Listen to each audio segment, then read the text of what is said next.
pegbe migato mo si wa pegbe anyona uda si wa pegbe anyona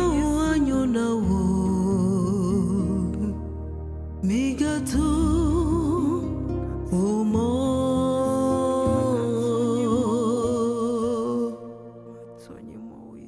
duto yewa anyona odai duto yewa anyona oda duto yewa anyona migato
Éternel, j'ai entendu ta voix.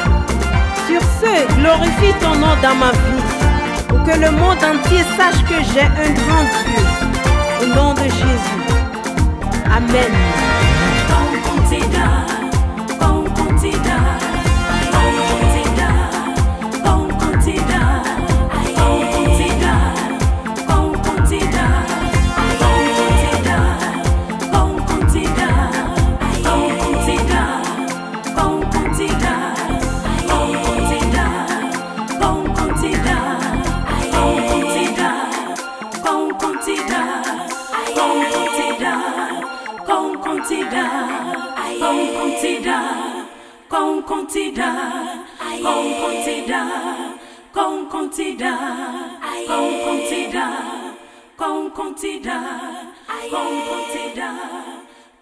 Consider.